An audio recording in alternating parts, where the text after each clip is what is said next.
Coba kita lihat ada beberapa kasus yang melibatkan anggota kepolisian terkait skandal. Kita bawa memori kita ke beberapa tahun yang lalu.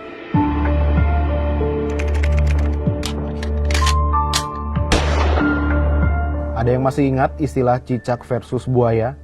Istilah yang cukup populer kira-kira 13 tahun yang lalu. Ya, tepatnya pada Juli 2009. Berawal dari isi penyadapan KPK terhadap Kabareskrim Mabes Polri kala itu Komjen Susno Duaji yang dituduh terlibat pencairan dana Budi Sampurna dalam kasus Bank Senturi. Susno sendiri yang pertama kali menelurkan istilah cicak versus buaya. Ia menganalogikan KPK sebagai cicak dan Polri sebagai buaya. Saat itu sudah ada sejumlah kasus yang mencuat dan melibatkan KPK dengan Polri. Salah satunya penembakan Nasruddin Zulkarnain sepulang dari lapangan golf. Ketua KPK saat itu Antasari Azhar dijadikan tersangka. Dari balik jeruji, Antasari membuat pernyataan yang menggegerkan publik. Ia membongkar rekaman pertemuannya dengan Direktur PT Masaro Anggoro Wijoyo. Saat itu, ia menyebut ada 2 pimpinan di KPK yang menerima suap sebesar 6 miliar rupiah dari Anggoro. Nah, Anggoro sendiri adalah tersangka dalam kasus suap yang melibatkan Departemen Kehutanan. Puncak perseteruan KPK dengan Polri ini terjadi ketika Bareskrim Polri menahan 2 wakil ketua KPK, Bibit Samatrianto dan Chandra Hamzah. 2 pekan setelah Bibit dan Chandra ditahan, Presiden SBY memberikan pernyataan dan menyoroti permasalahan di ketiga lembaga penegak hukum kala itu, Polri, KPK, dan Kejaksaan Agung. SBY membentuk tim bernama Tim 8 di bawah pimpinan Adnan Buyung Nasution. Tim ini mendesak Polri untuk menonaktifkan Susno Duaji. 5 November 2009, Susno mundur dari jabatannya sebagai Kabareskrim Mabes Polri. Namun Kapolri saat itu, Bambang Hendarso Danuri, tidak menanggapi pengunduran diri Susno. Ia justru mencopot Susno dari jabatannya dan menggantikannya dengan Ito Sumardi. Susno kemudian dijadikan tersangka atas kasus pencemaran nama baik institusi Polri setelah ia membeberkan adanya dugaan maklar kasus di tubuh Polri. Nah, itu baru jilid 1. Masih ada 2 jilid lagi terkait cicak versus buaya ini. Oke, kita coba masuk ke jilid 2 ya.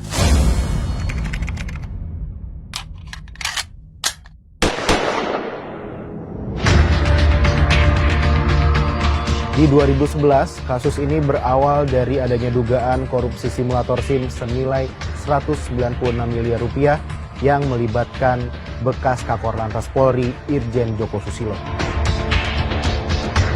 Ia kemudian ditetapkan sebagai tersangka pada 27 Juli 2012. Beberapa hari setelah penetapan tersangka, KPK melakukan penggeledahan di kantor Korlantas Polri Jakarta. Dalam penggeledahan tersebut, KPK sempat dipersulit. Barang bukti yang hendak diangkut direbut kembali untuk dibawa masuk ke kantor Korlantas. Drama penggeledahan ini seolah dibalas oleh polisi. 5 Oktober 2012, polisi mengepung gedung KPK. Di malam tepat setelah Novel Baswedan yang saat itu menjabat sebagai Ketua Satgas Penyidikan kasus simulator SIM Korlantas Polri menginterogasi mantan Kakor Lantas Polri Irjen Joko Susilo selama 8 jam. Novel pula yang menginisiasi penggeledahan KPK di kantor Korlantas Polri. Tuntutan polisi kepada KPK hanya satu, serahkan Novel Baswedan untuk diproses hukum terkait kasus yang menjeratnya pada 2004. Saat ia masih menjabat sebagai Kasat Reskrim Polres Bengkulu. Novel dijadikan tersangka oleh Polres Bengkulu karena diduga melakukan penganiayaan berat hingga menyebabkan tewasnya pencuri sarang burung walet. Tudingan ini pun telah dibantah Novel. Nah, gimana jilid 2-nya? Udah mulai rumit kan? Coba kita lanjut aja ya ke jilid 3.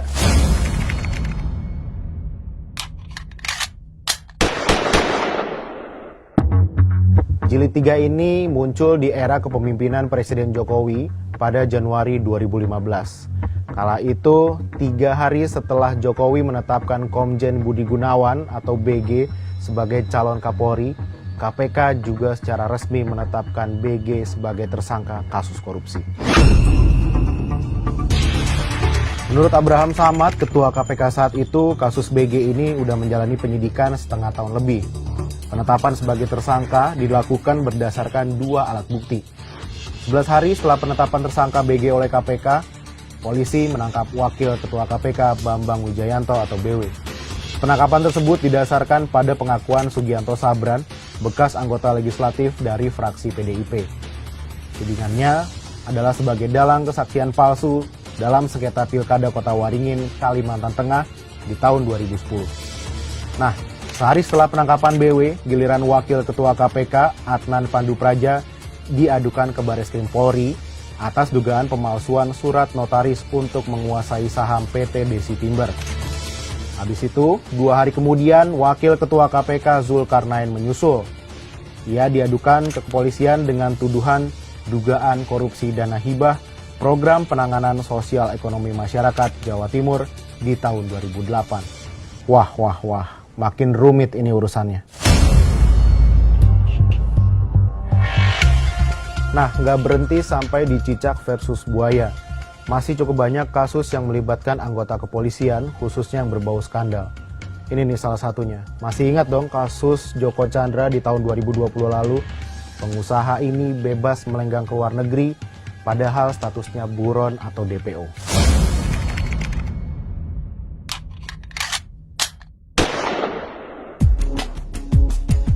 Nah, kasus hilangnya Red Notice Joko Chandra ini menyeret Kepala Divisi Hubungan Internasional Polri, Irjen Napoleon Bonaparte, Karo Korwas PPNS Bareskrim Polri Brigjen Prastio Utomo, dan Sekretaris NCB Interpol Indonesia Brigjen Nugroho Slamet Wibowo. Dalam kasus ini, Napoleon Bonaparte divonis 4 tahun penjara.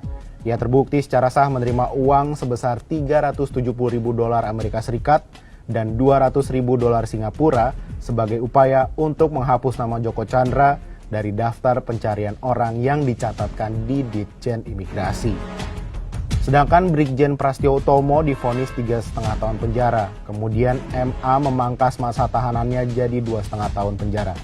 Prastio dinyatakan terbukti melakukan pemalsuan surat dan membiarkan Joko Chandra melarikan diri, serta menghalangi penyidikan perkara. Nggak hanya itu, Prastio juga terbukti menerima suap senilai $100.000 Amerika Serikat untuk menghapus Red Notice Joko Chandra.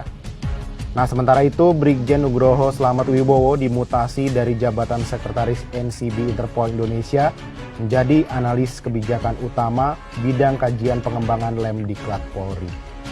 Ia terbukti menyurati Ditjen Imigrasi mengenai telah kadaluarsanya Red Notice Joko Chandra dari basis data Interpol.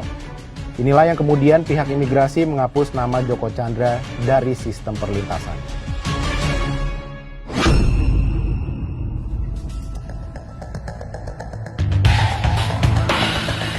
Nah, itu kira-kira kasus besar yang menyeret anggota kepolisian yang berbau skandal.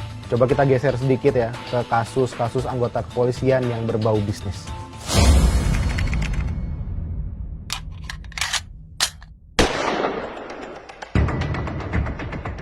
4 Mei 2022, Ditreskrimsus Polda Kalimantan Utara menangkap anggota Polairut Polda Kaltara Bribtu HSB di ruang terminal keberangkatan Bandara Juanda Tarakan. Bribtu HSB ini ditangkap karena tersandung kasus kepemilikan tambang emas ilegal di Desa Sekatak Buji, Kecamatan Sekatak, Kabupaten Bulungan, Kalimantan Utara. Nggak berhenti sampai di situ. Berdasarkan hasil pengembangan, Crazy Rich ini juga terlibat kepemilikan bisnis ilegal lain seperti penjualan baju bekas dan narkoba. Kasus Bribtu HSB masih bergulir hingga kini. Nah, perkara polisi tajir bukan hanya itu. Mundur ke 2013, Aibtu Laborasi Torus cukup menyita perhatian publik karena punya rekening sebesar 1,5 triliun rupiah. Dalam proses penyelidikan, Labora ternyata terlibat dalam kegiatan penimbunan BBM dan illegal logging. Ketua Majelis Hakim Kasasi Artijo Alkostar memperberat hukuman bagi Labora jadi 15 tahun penjara dan denda 5 miliar rupiah. Labora ini memang sepertinya tipe polisi nakal ya. 17 Maret 2014 saat menjalani hukuman di LP Sorong, Labora minta izin berobat ke Rumah Sakit Angkatan Laut Sorong. Tapi sejak saat itu ia tidak pernah kembali ke penjara. Sampai 2015, Labora masih menghirup udara bebas. Upaya menjebloskan Labora kembali ke penjara baru bisa dilakukan pada 2016. Bahkan saat hendak dieksekusi pindah dari LP Sorong ke LP Cipinang, Labora sempat kabur, namun akhirnya menyerah dan ditempatkan di sel khusus di LP Cipinang, Jakarta. Setahun menghirup udara bebas, kok bisa? Gimana ya pengawasannya? Nggak mungkin dia sendirian dong. Siapa aja yang kira-kira terlibat?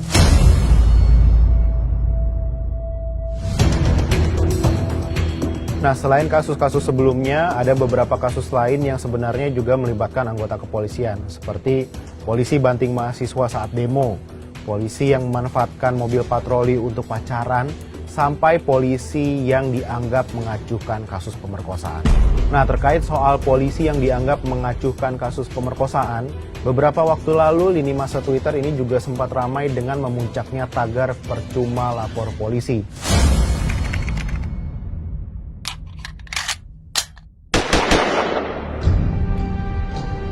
Berawal dari adanya laporan ke polisi terkait pemerkosaan 3 anak perempuan yang dilakukan oleh ayah kandungnya di Luwu Timur, Sulawesi Selatan. Namun, kasus ini seolah dihentikan dan ditutup. Nah, memuncaknya tagar percuma lapor polisi di Twitter ini merupakan ekspresi dari akumulasi kekecewaan masyarakat, sehingga ekspresi warganet tersebut harus dipandang sebagai kritik dan evaluasi yang konstruktif. Sekalipun ada oknumnya yang tidak disukai, institusi Polri tetaplah dirindukan dan dibutuhkan masyarakat. Sebagai satu-satunya institusi penegak hukum yang juga menjalankan fungsi pemerintahan di bidang pemeliharaan keamanan, ketertiban masyarakat, penegakan hukum, perlindungan, pengayoman, dan pelayanan pada masyarakat, institusi Polri perlu senantiasa dijaga marwah, citra, dan profesionalismenya. Nah, populernya tagar percuma lapor polisi yang ditandai dengan naiknya sensitivitas personel Polri dalam merespons suatu peristiwa atau kritik yang disampaikan dalam ruang kebebasan berpendapat seharusnya dapat dijawab dengan sikap profesionalisme Polri dalam menegakkan hukum. Dengan begitu, masyarakat merasa tidak lagi percuma untuk melapor ke polisi. Nah, setelah sempat melesat di angka 78,7% pada April 2021, citra Polri di hadapan publik ini menurut hasil survei Litbang Kompas terus menurun dari 77,5% di Oktober 2021 menjadi 65,7% pada Juni 2022. Kepolisian Negara Republik Indonesia masih harus berjibaku untuk memulihkan citra di masyarakat. Sempat mendapatkan apresiasi tinggi karena berbagai terobosan penilaian publik pada Korps Bayangkara hampir setahun terakhir ini terus menurun. Terpilihnya Jenderal Listio Sigit Prabowo sebagai Kapolri pada awal 2021 disambut ekspektasi publik yang tinggi. Gebrakannya melalui konsep transformasi menuju Polri yang presisi atau prediktif, responsibilitas dan transparansi berkeadilan pun berhasil meningkatkan citra Korps Bayangkara di hadapan publik. Survei Litbang Kompas merekam pada Januari 2021, citra positif Polri mencapai 71%. Capaian itu melesat ke angka 78,7% 3 bulan setelahnya, sekaligus menempatkan Polri pada peringkat kedua institusi negara dengan citra terbaik setelah TNI. Posisi yang sebelumnya tak pernah ditempati Polri karena selalu diisi oleh Komisi Pemberantasan Korupsi atau KPK. Sampai Juni 2022 posisi itu terus dipertahankan, tapi citra Polri di hadapan publik perlahan-lahan luntur. Setelah melesat ke angka 78,7% pada April 2021, citra positif Polri turun ke angka 77,5% pada Oktober 2021. Penurunan terjadi lebih tajam pada Januari 2022 yakni 74,8%, kemudian menjadi 65,7% pada Juni 2022. Sejak awal Oktober 2021, Polri jadi sorotan publik karena profesionalitasnya dalam menangani kasus-kasus pidana dipertanyakan. Pemicunya pemberitaan tentang ketidakpuasan warga terhadap laporan kasus kekerasan seksual. Warga lain beramai-ramai mengungkapkan pengalamannya saat mengurus kasus pidana di kepolisian di media sosial. Bersama dengan itu, sejumlah video yang merekam kekerasan oleh polisi, baik saat bertugas maupun terhadap polisi lain, juga viral di jagat maya. Terbaru, publik mengkritik Polri terkait anggotanya yang pernah jadi terpidana kasus korupsi AKBP Brotoseno, masih bertugas sebagai penyidik di Bareskrim Polri seusai menjalani hukuman. Meski sudah menjalani sidang etik, putusan Komisi Kode Etik Polri tidak memerintahkan untuk memecatnya. Kok bisa?